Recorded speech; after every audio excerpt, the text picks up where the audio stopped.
Bien-aimés de Dieu, chers sœurs, chers frères en Christ, nous sommes à un pas de la fin de l'année liturgique B. Le dimanche prochain, nous allons célébrer la solennité du Christ roi. Et ce dimanche nous y prépare en revenant sans cesse sur la question de la fin des temps. Au cœur de nos multiples activités, une question nous vient souvent à l'esprit. Doit-on tant se soucier de demain?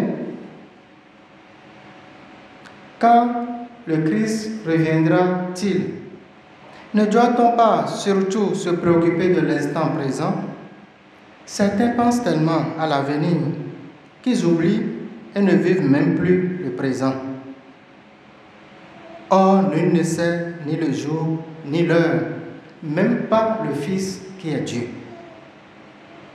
Par contre, tous, nous savons que ce jour viendra tôt ou tard.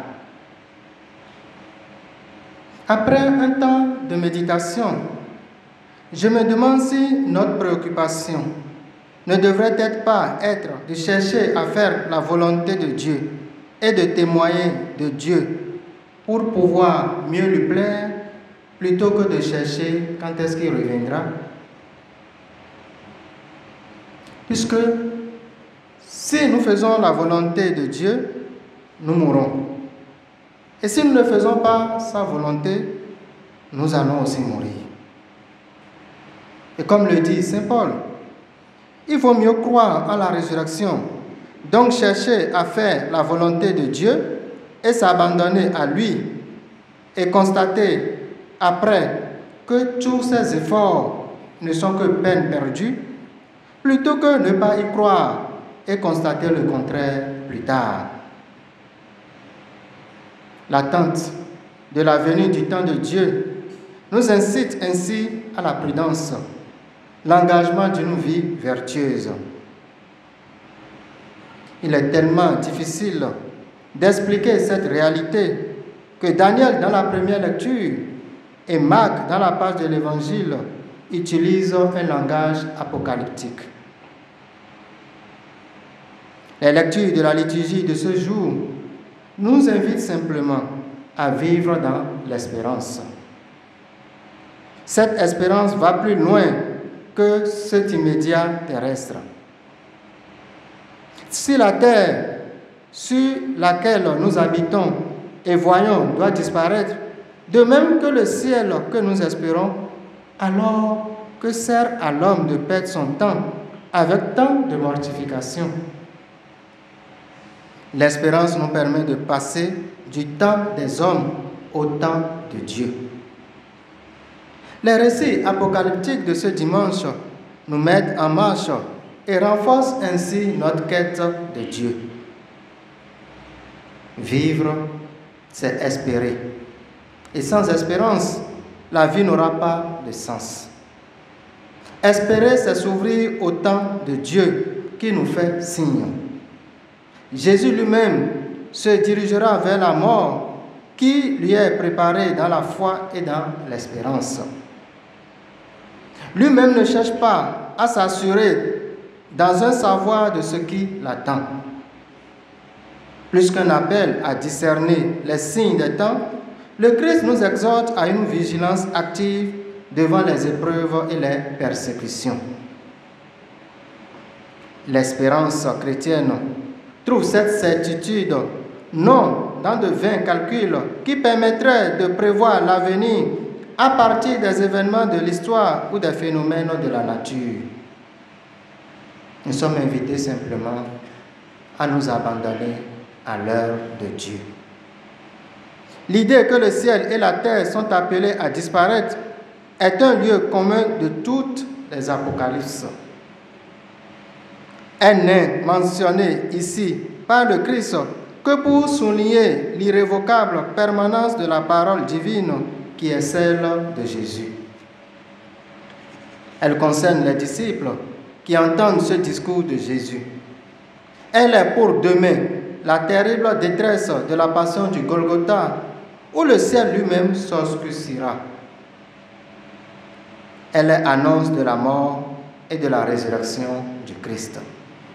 Elle est signe de l'amour de Dieu pour l'humanité.